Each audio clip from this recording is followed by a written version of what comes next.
Welcome to the Vision by Protiviti interview. I'm Joe Cornick, Editor-in-Chief of Vision by Protiviti, our global content resource examining big themes that will impact the C-suite and executive boardrooms worldwide. Today, we're exploring the future of money, and I'm excited to welcome Swift's Suresh Rajalingam, who heads the Oceania team covering 20 countries across the region. Suresh is a seasoned seniors payments professional with over 22 years of business development experience in both the domestic and cross-border payment space. Suresh, thanks so much for joining me today. Thank you, Joe, and thank you for the opportunity. I'm pleased to hand off interviewing duties today to my Protiviti colleagues, Director Ruby Chen and Senior Director Rupesh Mahto. Ruby, I'll turn it over to you to begin. All right, thanks, Joe. Hi, Suresh. It's so wonderful to meet you again. Thank you, Ruby and Rupesh, for giving me this opportunity. Looking forward to it.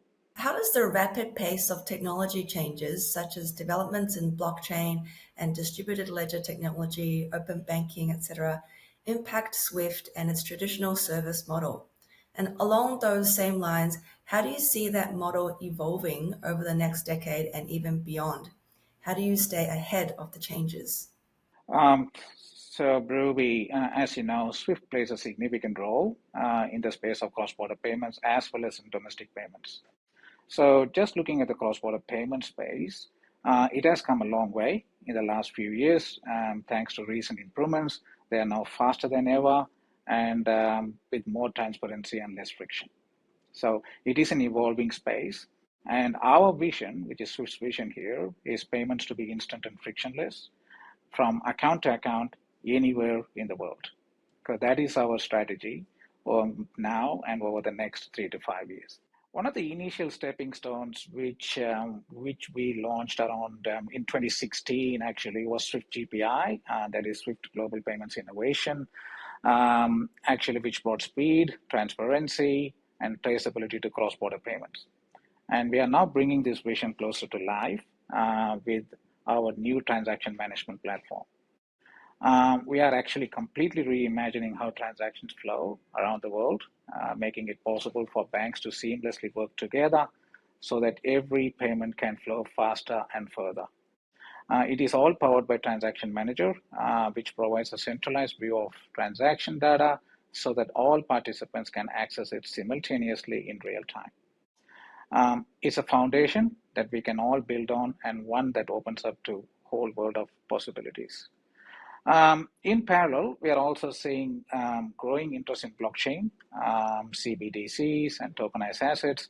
While these technologies can bring benefits, they could also lead to fragmented landscape consisting of digital islands if it is left unaddressed. So what is Swift doing to address this situation is we are working closely with the financial community to overcome this challenge. And for example, we have developed a solution with the community to enable CBDCs to move between DLT-based and fiat-based systems using existing financial infrastructure. After a successful POC, this solution is currently in beta testing, and we are also running a number of POCs with community to explore tokenized assets or interoperability between traditional finance and public or private blockchains. So there's a lot of work going on in this space. We are fully involved with the community so that we achieve our goal of instant and frictionless transactions wherever you are in the world. Suresh, always great and pleasure to meet you. I have a couple of questions as a part of our vision series. The first one is regarding with Swift and innovation. We see that a Swift network has been widely used, of course, to transfer money and to do trades and do supply chains and security-related assets. We have also seen in the past, Swift network have also passed informations along with those payment messages. With the advancements going on with the Swift, what are the other opportunities you foresee in terms of data that can be transmitted via Swift onto the network and between the FIs? Hi, Rupesh. By transforming the Swift platform to centrally orchestrate transactions end to end, we are taking the next step towards enabling instant, frictionless cross-border account-to-account payments.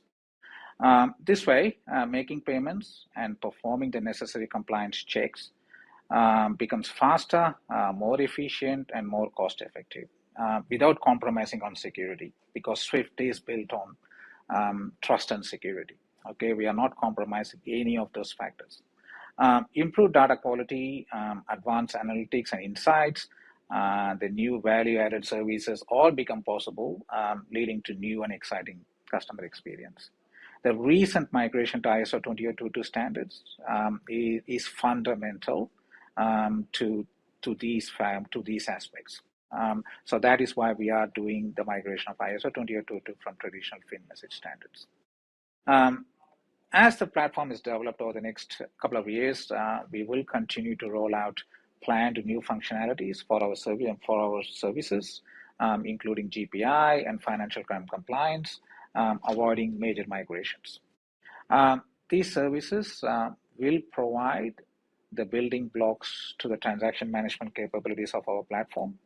Pre-validation, fraud detection, for example, we will continue to be available with enhanced functionality once the platform is live, ensuring the investments you make today are future-proof.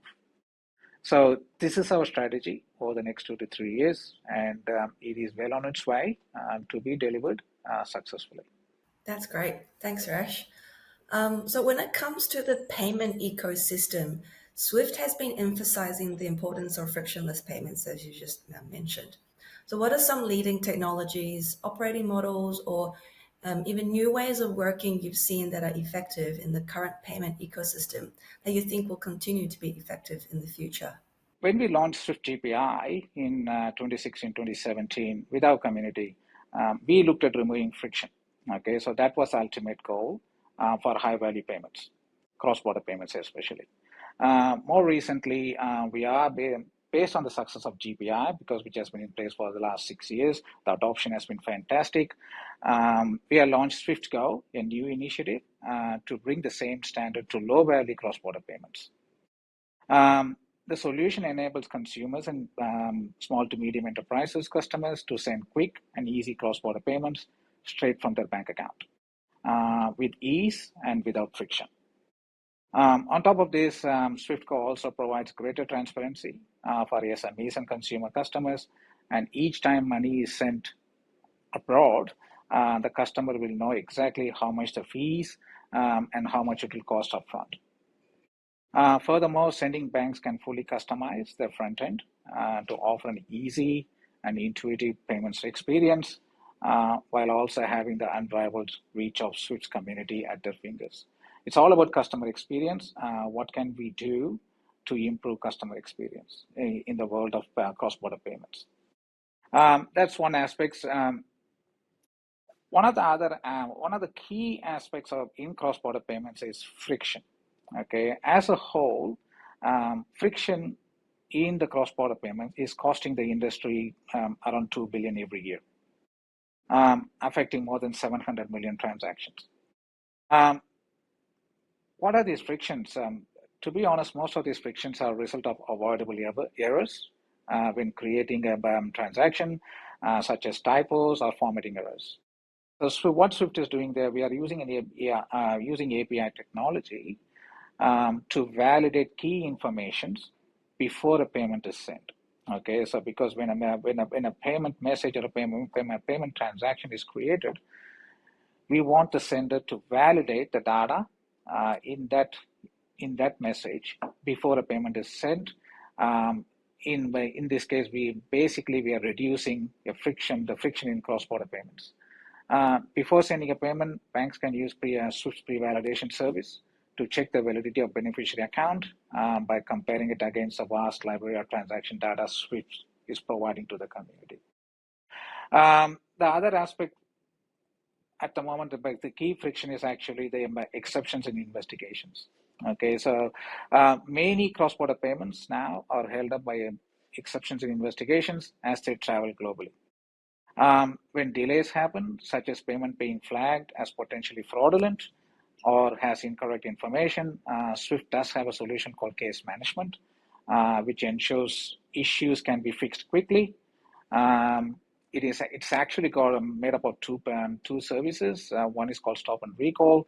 If a particular participant thinks that this may be a fraudulent transaction, or there are any issues with the transaction, they can stop the payment immediately. Or after the fact investigation of the messages. Okay, if there are any errors in the messages, they can investigate using this case management tool also. So there are multiple services which come together so that the instant and frictionless strategy is fulfilled. Okay, so Swift is continuing to invest in this space, and we are using AI technology so that we can remove friction in cross-border payments. I have another question, and that is more forward looking, I would say, in terms of from emerging opportunities and the concern side of everything have a dual side of the business, and we think about the future of international payments, where Swift has been rock solid in terms of their capabilities, their products, their inventions, and the research. What do you think in the future could go right or go wrong?